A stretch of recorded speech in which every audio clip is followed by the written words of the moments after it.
আমাদের এই পৃথিবী বড়ই সুন্দর। আমাদের এই পৃথিবীতে এমন কিছু জায়গা আছে যার সৌন্দর্য এতটাই যে একবার হলেও যেতে মন চাইবে। আজকে এই ভিডিওর মাধ্যমে এমন একটি স্থান সম্পর্কে আপনাদের জানাবো যার রহস্য জানলে আপনারা অবাক হবেন। তবে তার আগে বন্ধুরা, এইরকম বিভিন্ন বিস্ময়কর ভিডিওর আপডেট পেতে আমাদের অসান্থেক্স চ্যানেলটিকে সাবস্ক্রাইব করে বেল আইকনটি ক্লিক করে নিন এবং আমাদের ফেসবুক পেজটি অবশ্যই লাইক করতে ভুলবেন না। চলুন শুরু করা যাক আজকের ভিডিও। ভারতবর্ষের তামিলনাড়ুর দক্ষিণ পূর্ব অঞ্চলে রামনাথপুরম জেলায় পাম্বান নামে একটি দ্বীপ রয়েছে। এটি রামেশ্বরম দ্বীপ নামে পরিচিত। এখান থেকে শ্রীলঙ্কার পশ্চিমে পাম্বান দ্বীপ পর্যন্ত চুনাপাথরের একটি সেতু চলে গিয়েছে। এই সেতু ভারতকে শ্রীলঙ্কার সাথে যুক্ত করেছে। কিন্তু কিভাবে এই সেতুর সৃষ্টি হলো? ভারতীয় সভ্যতা ও সংস্কৃতির প্রতীক হলো রামসেতু। বাল্মীকি রামায়ণে লেখা আছে রামসেতু তৈরি করতে 5 দিন সময় লেগেছিল। 100 যোজন লম্বা ও 10 যোজন চওড়া এই রামসেতু। বলা হয় যে এই সেতু তৈরির সময় শ্রীরামচন্দ্র সমুদ্র তটে একটি বালির শিবলিঙ্গ তৈরি করে ভগবান শিবের পুজো করেছিলেন। সেই জায়গাতে আজও রামনাথ স্বামী শিব মন্দির রয়েছে।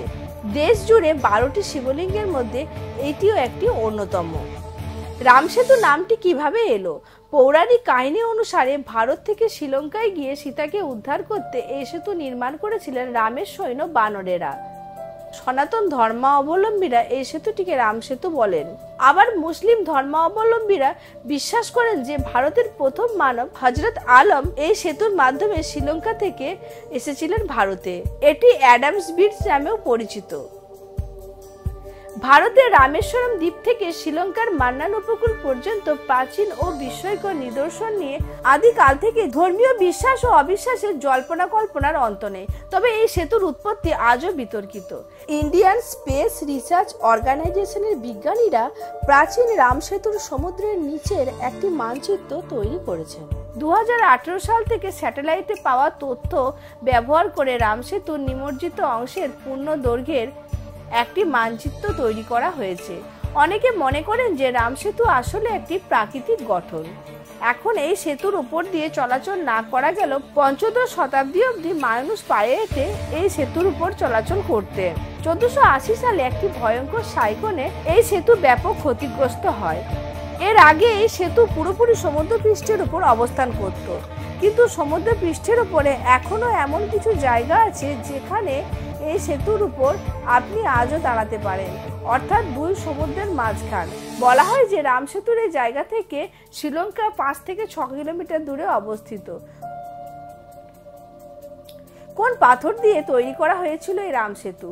আর্কিওলজিস্টদের মতে পৃথিবীর ওপরের ভূমিস্তর সরিয়ে যত নিচে যাবেন তত পুরনো দিনের মাটি পাবেন, অর্থাৎ মাটির ওপরের স্তর সব থেকে নতুন আর একদম মাটির নিচে থাকা মাটির বয়স সব থেকে বেশি। মানে মাটির ওপরের স্তর কিছুতে মাটির নিচের স্তরের থেকে বেশি পুরনো হতে পারে না।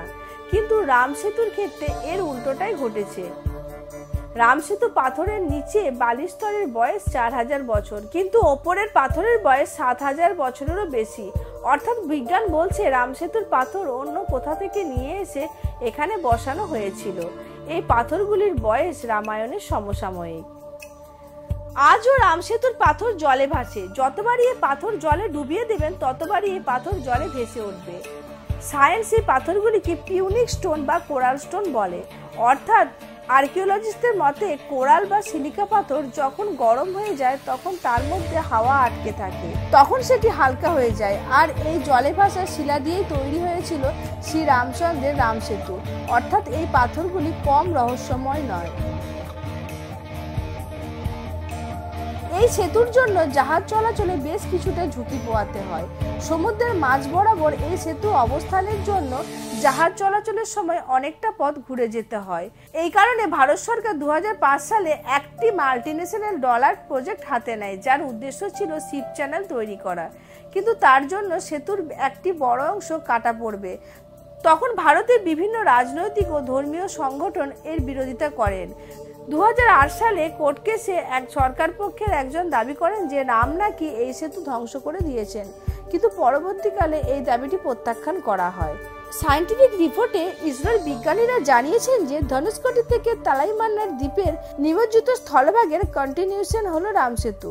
গবেষণার মাধ্যমে এই বিষয়ে আমরা নিশ্চিত হয়েছি যে এই সেতুটি গভীর জলের মধ্যে হঠাৎ একটি গভীর খাদের সৃষ্টি করেছে। কালের বিবর্তনে সমুদ্রের তলায় চলে যাওয়া এই রাম সেতু মানব নির্মিত না প্রাকৃতিকভাবে সৃষ্ট, এই নিয়ে তর্ক বিতর্কের অন্ত নেই। রহস্যময় এই প্রাচীন সেতুটি নিয়ে আপনার মতামত কি তা অবশ্যই কমেন্ট করে জানাতে ভুলবেন না। আর যদি আমার ভিডিওটি আপনাদের ভালো লেগে থাকে তাহলে আমার চ্যানেলটিকে সাবস্ক্রাইব করুন পরবর্তী ভিডিওর জন্য। হ্যাঁ, আর কমেন্টে জয় শ্রীরাম লিখতে ভুলবেন না। খুব তাড়াতাড়ি আসবো আমাদের পরবর্তী ভিডিও নিয়ে। ততদিন ভালো থাকুন, সুস্থ থাকুন।